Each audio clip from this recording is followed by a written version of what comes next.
Hello students, in this video we are going to discuss about the important documents that help in the creation of the company. And the documents are Memorandum of Association, Article of Association and Prospectus. We have discussed these terms in the previous videos also, but in this video we are going to discuss it in details. Let's start with the first document, Memorandum of Association. What is Memorandum of Association? Memorandum of Association is a very important document which is called the Charter of the company, which is the representative of the company. This is a document which is compulsory to be prepared. The company, if it does not prepare this document, it will never get the permission by the registrar. This is the document which is being shared with the outsiders. It is for the external purpose, for the external use, containing all the information which is related with name, address, object, capital, liability of the company in this particular document. Next we have is the Article of Association. Article of Association is for the internal purpose only. What are the rights, duties, responsibility of the directors, how the shares will be issued, sold, purchased, forfeited. Those things are mentioned in the Article of Association, and a company can, either the company can create their own Article of Association or they can follow with the one which is given in the Companies Act 1956. And as prospectus, we have discussed before also, prospectus is a type of an invitation to the public to subscribe the shares of the company and invest their funds in the organization. Let's start with the first document. Memorandum of Association is further divided as name clause, situation or domicile clause, objects clause, liability, capital, association or subscription clause. Let's start with the name clause. Name clause is nothing but the same point which we had discussed in one of the videos where the topic was name approval. Yes, when the registrar wants to get the company registered, they have to finalize the name of the company first. And here, that's the same thing. The name approval point is the name clause point only, that the promoter, they decide the name and give it to the registrar. If the name is already existing in the market, then the registrar will never give approval to that name. The promoter has to suggest some other. And if the name is a unique and is not already in existence, then the limited word has to be checked. The limited word needs to be mentioned after the name of the company. If it is a private company, then the name will be private limited, and if it is a public company, that means if it is a joint stock company, then it has to carry private after the name of the company, that public limited company. If somebody wants to change the name, what they can do for this alteration? Here the owners needs to pass a special resolution and take the written approval from the central government. That is the way the alteration, the changes can take place. Next one is the situation domicile clause, or in some books you will also find it as address clause. This clause is a clause which is associated with the address of the registered company.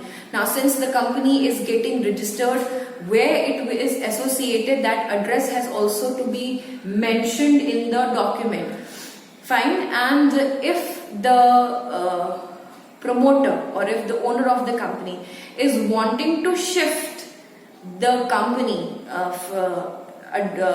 company office from one state to another state, the promoter or the owner of the company has to inform the registrar of both the states. Remember one thing, each state has its own registrar, and wherever the company is getting established, they need to take the permission from the registrar of that particular state. So here, if somebody is shifting from Delhi to Uttar Pradesh, they have to take the approval and information, and needs to give information to both the registrar of Delhi and to the registrar of the Uttar Pradesh after passing a special resolution. But if somebody is shifting within the state, if somebody is shifting from Lucknow to Kanpur, then they need to just pass a special resolution, because they are shifting from one place to from one town to another town, and the registrar can be informed in that case. But if somebody is just shifting from one locality to another locality of the same town, then they can just pass an ordinary resolution and can shift the office from one locality to another locality. Next clause we have as the objects clause. Objects clause is the objective clause, the motive clause for which the company is running. Now you will be thinking economic activity is the most important activity.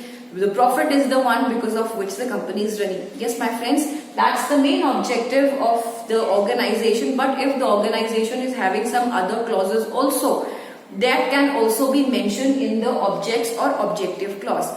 If the organization wants, or if the business or the owner wants to change the objectives after some years, what they can do? Again, they can pass a special resolution and take a permission from the company law board that we are changing the objectives of the company.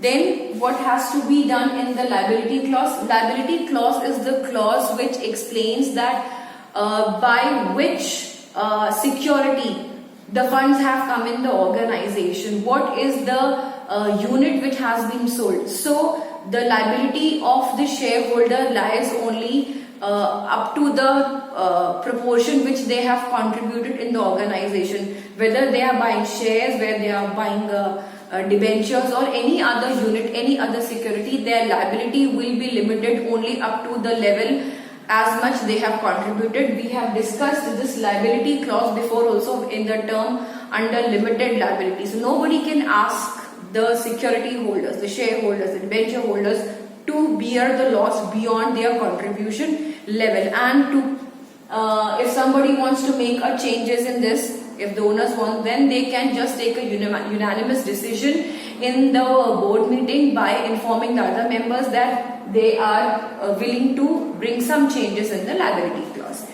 There is the capital clause.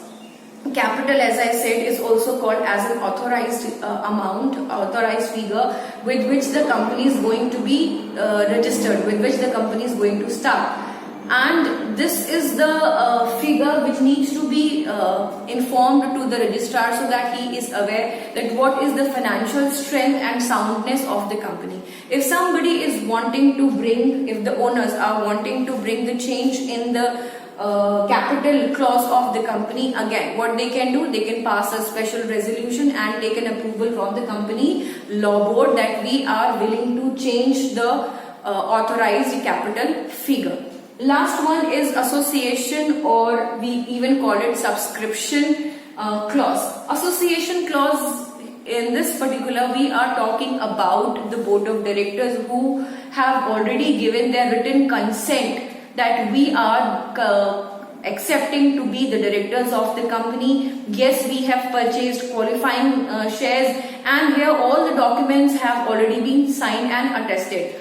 And they even sign these clauses also and attest it, which makes the document more authentic, which makes the document more truthful.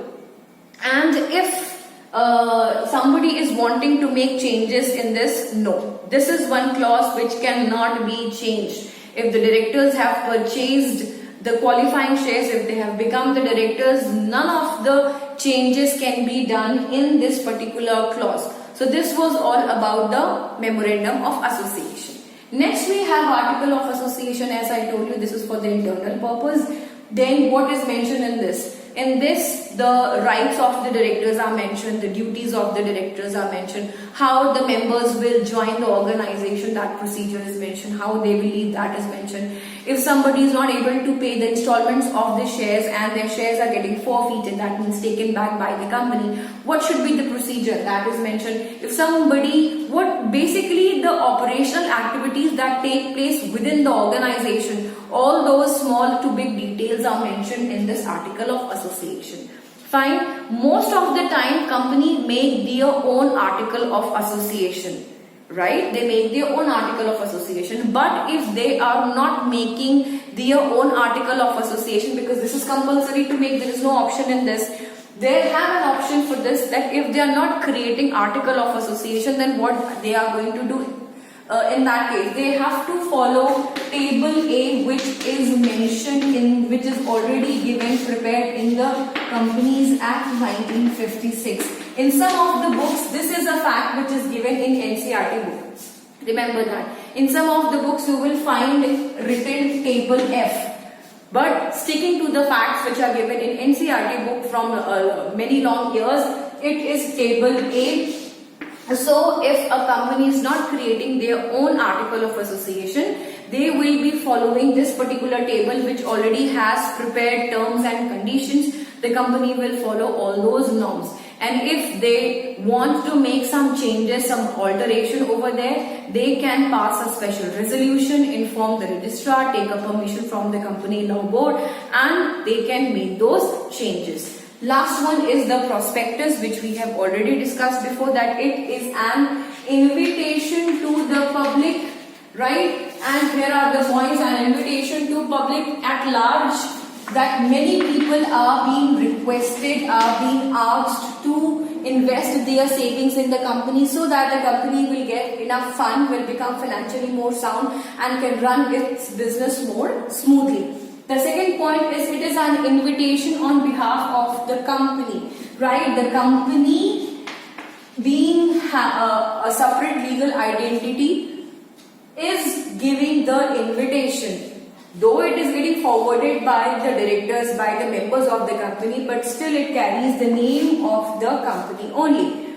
And last one, it is an invitation to subscribe or purchase the securities. Securities, as I said, it can be shares, it can be debentures, it can be bonds, it can be mutual funds, it can be any other document which through which the company is going to raise the funds. The company is going to generate more funds for itself. So these are the points which are mentioned in the third document of prospectus.